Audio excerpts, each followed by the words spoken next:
নমস্কার সকলকে, শারদীয়ার আগম শুভেচ্ছা। পুজোর ছুটিতে আপনারা যদি পাহাড়ে বেড়াতে যেতে চান তাহলে কিন্তু কেদারনাথ বদ্রীনাথের ট্রিপটা সেরে ফেলতে পারেন। অক্টোবর মাস কিন্তু কেদারনাথ বদ্রীনাথ যাওয়ার উপযুক্ত সময়। এই সময় যেরকম আপনাদের খরচও কম পড়বে, সেই সঙ্গে আপনারা কিন্তু বেশ ভালো ওয়েদারও পাবেন। আগের একটা ভিডিওতে আমরা দেখিয়েছিলাম আমাদের কেদারনাথে যাওয়ার অভিজ্ঞতা।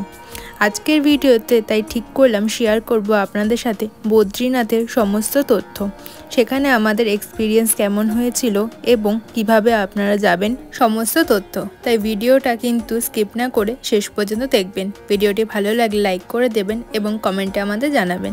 এছাড়া সাবস্ক্রাইব করে পাশে থাকবেন। তো চলুন শুরু করা যাক আজকের ভিডিওটা। এই বছর বদ্রীনাথের মন্দির কিন্তু বন্ধ হয়ে যাবে 9 নভেম্বর 2024 সালে। তাই আপনাদের তার আগেই কিন্তু মন্দিরে দর্শনের জন্য যেতে হবে। কেদারনাথ মন্দির থেকে বদ্রীনাথ প্রায় 224 কিলোমিটার দূরে অবস্থিত।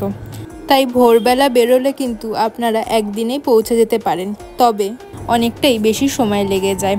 সেই জন্য বেশিরভাগ দর্শনার্থীরাই কিন্তু সোনপ্রয়াগ থেকে গাড়ি ভাড়া করে চলে আসে যোশীমঠে। যোশীমঠ থেকে কিন্তু বদ্রীনাথের ডিস্টেন্স খুব একটা দূরে নয়। তাই সকালবেলা ঘুম থেকে উঠে আপনারা আবার যোশীমঠ থেকে গাড়ি করে পৌঁছে যেতে পারেন বদ্রীনাথ মন্দিরে এবং দর্শন করে আবার ফিরে আসতে পারেন আপনাদের যোশীমঠের হোটেলে। আমরা কেদারনাথ মন্দির থেকে ট্রেকিং করে ফিরে এসেছিলাম আমাদের গৌরীকুণ্ডের হোটেলে।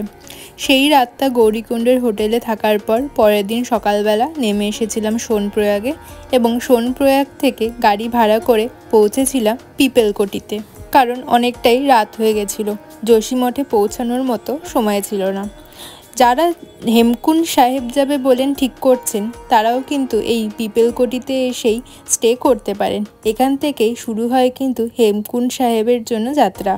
পিপেলকোটিতেও কিন্তু বেশ কয়েকটি হোটেল আছে এবং ভাড়া 2000 টাকা থেকে স্টার্টিং। তো আপনারা সেই হিসাবে দেখে নেবেন। আমরা এরকমই একটি হোটেল দেখে সেই দিনটা রাত্রিবাস করলাম এবং পরের দিন পিপেলকোটি থেকে আবার গাড়ি নিয়ে পৌঁছেছিলাম বদ্রীনাথ মন্দিরে। মাঝখানে যেহেতু অনেকটা সময় লাগে, তাই দুই ভাগে যাত্রাটা করলে আপনাদের কিন্তু ধকলটা একটু কম পড়বে। আমাদের পিপেলকোটি থেকে বদ্রীনাথ পৌঁছাতে সময় লেগে গেছিল প্রায় 3 ঘন্টার কাছাকাছি। রাস্তার কন্ডিশন কিন্তু খুব একটা ভালো ছিল না, তাই গাড়ি খুব স্পিডে যেতে পারছিল না, ওই জন্যই বেশি সময় লাগছিল। তার ওপর আমাদের যে টেম্পো ট্রাভেলার ভাড়া করা হয়েছিল সেটিতেও কিছু গোলযোগের কারণে বেশ কিছুক্ষণ আমাদের রাস্তায় দাঁড়াতে হয়েছিল। এই সময়টায় চোখ জুড়ে দেখে নিলাম আশেপাশের প্রকৃতি। চারিদিকে পাহাড়ের সৌন্দর্য আপনাদের মন কাড়বে, এই গ্যারান্টি আমি দিয়ে দিচ্ছি। এবং এতটা উচ্চতা হওয়ার জন্য কিন্তু এখানে বেশ ভালোই ঠান্ডা ছিল। অক্টোবর মাসে কিন্তু বেশ ভালো ঠান্ডা থাকবে, তাই আপনারা কিন্তু সেই হিসাবেই জামা কাপড় সাথে করে নিয়ে যাবেন। ফাইনালি এতটা জার্নি করে পৌঁছানোর পর আমরা চলে এসেছি বদ্রীনাথ ধামের কাছে। গাড়ি আপনাদের নামিয়ে দেবে ওখানকার পার্কিং লটে। এরপর কিন্তু আপনাদের হেঁটে হেঁটে আসতে হবে মন্দিরের কাছে। অলকানন্দা নদীর পাড়েই অবস্থিত বদ্রীনাথ মন্দির। এই ব্রিজটা ক্রস করলেই আপনারা কিন্তু দেখতে পাবেন। এখান থেকেই কিন্তু ওই যে দেখা যাচ্ছে মন্দিরের চূড়া এবং এইখানে একটি উষ্ণ প্রস্রবণও রয়েছে। অনেকে মনে করেন মন্দিরে পুজো দেওয়ার আগে উষ্ণ প্রস্রবণে স্নান করে নিলে সমস্ত পাপ কিন্তু ধুয়ে মুছে যায়। আমরা মন্দিরের সামনে পৌঁছেছিলাম দুপুরবেলা এবং প্রায় 3-4 ঘন্টা লাইনে দাঁড়ানোর পর আমরা মন্দিরের ভেতরে প্রবেশ করতে পেরেছিলাম। অক্টোবর মাসেও কিন্তু সিজন টাইম, তাই এই সময় তো প্রচুর ভিড় হবে আশা করা যায়। আপনারা চেষ্টা করবেন যত তাড়াতাড়ি সম্ভব মন্দিরে পৌঁছে যাওয়ার, তাহলে কিন্তু লাইনটা আপনারা একটু কম পাবেন।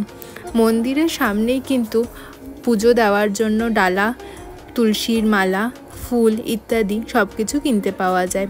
আপনারা আপনাদের উপযুক্ত দাম অনুযায়ী প্রসাদ কিনে নেবেন এবং ভেতরে গিয়ে সেটা দিয়ে কিন্তু আপনারা পুজো দিতে পারেন। বদ্রীনাথ মন্দিরের সামনেটা এত সুন্দর করে সাজানো দেখে কিন্তু মন জুড়িয়ে যায়। মন্দিরের ভেতরে আমরা দর্শন করে নিয়েছিলাম কোষ্ঠী পাথরের তৈরি বদ্রী বিশালের বিগ্রহ, তাছাড়াও কিন্তু ভেতরে ছিলেন দেবতা কুবের, দেবর্ষি নারদ, উদ্ধব এবং নরনারায়ণের বিগ্রহ। মন্দিরের আশেপাশে কিন্তু প্রায় 15টি দেবদেবীর বিগ্রহ পূজিত হয়। এর মধ্যে রয়েছেন লক্ষ্মী দেবী, নারায়ণের বাহন গরুড়, নবদুর্গার মূর্তি, তাছাড়া লক্ষ্মী নৃসিংহ মূর্তি, আদি শঙ্করাচার্য এবং রামানুজেরও মন্দির রয়েছে। সকল মন্দিরেই কিন্তু কোষ্ঠী পাথরের মূর্তি রয়েছে। মন্দিরে দর্শন করে আমরা ফিরে এসেছিলাম আমাদের যোশী মঠের GMVN-এ। এখানেই আমাদের বুকিং ছিল এবং রাতের ডিনারটাও GMVN-এর রেস্টুরেন্ট থেকেই আমরা সেরে নিয়েছিলাম। GMVN-এ কিন্তু আপনারা আগের থেকেই হোটেল বুক করে যেতে পারেন, কারণ এখানে কিন্তু সবসময় একটা রাশ থাকে। হোটেল 1700 টাকার থেকে কিন্তু স্টার্টিং। GMVN-এ ঘর না পেলে আশেপাশের হোটেলও কিন্তু আপনারা দেখে নিতে পারেন। আপনাদের হাতে যদি আরও একটা দিন সময় থাকে তাহলে কিন্তু আপনারা ঘুরে দেখে আসতে পারেন ভারতের শেষ গ্রাম মানাগ্রাম, এছাড়া সরস্বতী নদীর উদ্ভবস্থল, তাছাড়া কিন্তু রয়েছে বেদব্যাসের গুহা, আরও অন্যান্য দর্শনীয় স্থানগুলো। এগুলো কিন্তু একদমই মিস করা যাবে না। এই বদ্রীনাথের এলাকা কিন্তু বহু প্রাচীন। অনেক পুরাণ, ভাগবত, স্কন্ধপুরাণ, পদ্মপুরাণে এর বর্ণনা পাওয়া যায়। মনে করা হয় সত্যযুগ থেকেই কিন্তু বদ্রী বিশালের মন্দির এখানে রয়েছে। নরনারায়ণ নামে 2 ঋষি এখানে তপস্যা করেছিলেন। এছাড়াও পুরাণে উল্লেখ রয়েছে ভগবান শ্রী বিষ্ণু কিন্তু এখানে তপস্যা করতে এসেছিলেন এবং এখানে প্রচণ্ড শীত পড়ায় দেবী লক্ষ্মী বদ্রী গাছ হিসাবে কিন্তু তাকে রক্ষা করেন। সেই থেকেই এই জায়গার নাম হয়েছে বদ্রিকাশ্রম। ইতিহাস ঘেঁটে পাওয়া যায় একসময় এখানে প্রচুর বদ্রী গাছের জঙ্গল ছিল, কিন্তু বর্তমানে সেটা কিন্তু অতটাও দেখা যায় না। আপনারা এখন দেখতে পাচ্ছেন ভাগীরথী এবং অলকানন্দার সঙ্গম দেবপ্রয়াগ। আপনারা কিন্তু বদ্রীনাথ থেকে ফেরার পথে দেবপ্রয়াগও অবশ্যই দর্শন করে নেবেন। এছাড়া যোশী মঠে যে আমরা একদিন স্টে করেছিলাম, পরের দিন সকালে কিন্তু আমরা ঘুরে দেখে নিয়েছিলাম অলি কিন্তু এখানকার একটি খুব সুন্দর জায়গা, যেখানে আপনারা রোপওয়ে চড়তে পারবেন এবং বরফেরও দেখা পেতে পারেন। সকালবেলা অলি ঘুরে এসে আমরা আবার গাড়ি করে ফেরত চলে এসেছিলাম হরিদ্বার। যোশী মঠ থেকে হরিদ্বারের ডিস্টেন্স হলো প্রায় 150 কিলোমিটারের কাছাকাছি। আমাদের সময় লেগেছিল 12 ঘন্টা এবং পৌঁছাতে কিন্তু রাত হয়ে গেছিল। হরিদ্বারে কিন্তু আমাদের আগের থেকে হোটেল বুক করা ছিল, সেই জন্য কোনো সমস্যা হয়নি। সেদিন রাতে হরিদ্বারে থেকে পরের দিন সকালবেলা আমরা হরিদ্বারের আশেপাশে একটু ঘুরে নিয়েছিলাম। তার সাথে হরিদ্বারে গঙ্গা স্নানটাও সেরে নিয়েছিলাম এবং বিকেলবেলা দেখে নিয়েছিলাম হরিদ্বারের বিখ্যাত গঙ্গা আরতি। আপনাদের সাথেও সেই ক্লিপটা এখন শেয়ার করে নিচ্ছি। গঙ্গা আরতি দেখার জন্য কিন্তু প্রচুর ভিড় হয়, তাই চেষ্টা করবেন আগের থেকে এসেই জায়গায় বসে পড়ার, তাহলে কিন্তু আপনারা ভালো করে গঙ্গা আরতি দেখতে পারবেন। প্রত্যেক দিন বিকেল 6টার থেকে কিন্তু গঙ্গা আরতি শুরু হয়। আরেকটা কথা জানিয়ে রাখি, প্রত্যেক বছর কিন্তু গঙ্গা পরিষ্কার করার জন্য হর কি পৌড়িতে দশমী থেকে দীপাবলি পর্যন্ত জল শুকিয়ে ফেলা হয় এবং পরিষ্কারের কাজ চলে। এই কথাটাও আপনারা মাথায় রাখবেন। সেই দিন গঙ্গা আরতি দেখে আসার পর আমরা হোটেলে চেক আউট করে নিয়েছিলাম এবং পৌঁছে গেছিলাম হরিদ্বার স্টেশনে।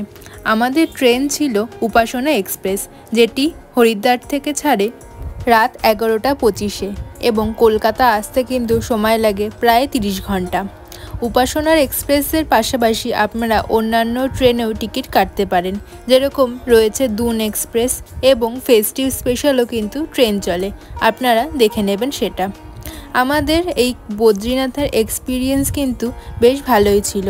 আমি সাজেস্ট করব অক্টোবর মাসে কিন্তু আপনারা একবার কেদারনাথ বদ্রীনাথ ঘুরে আসতেই পারেন।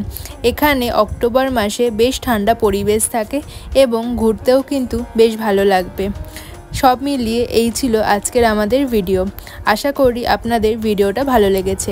কোনো ইনফরমেশন জানতে হলে কিন্তু আমাকে কমেন্ট সেকশানে জিজ্ঞেস করতে পারেন, আমি চেষ্টা করব আপনাদের উত্তর দেওয়ার। ভিডিওটা ভালো লেগে থাকলে একটি লাইক করে দেবেন এবং তাছাড়া কমেন্টে আমাদের জানাবেন। সাবস্ক্রাইব করে কিন্তু আমাদের চ্যানেলের পাশে থাকবেন আরও এই ধরনের ভিডিও দেখার জন্য। দেখা হবে অন্য একটি ভিডিওতে। ভালো থাকবেন, পুজো ভালো করে কাটাবেন। ধন্যবাদ।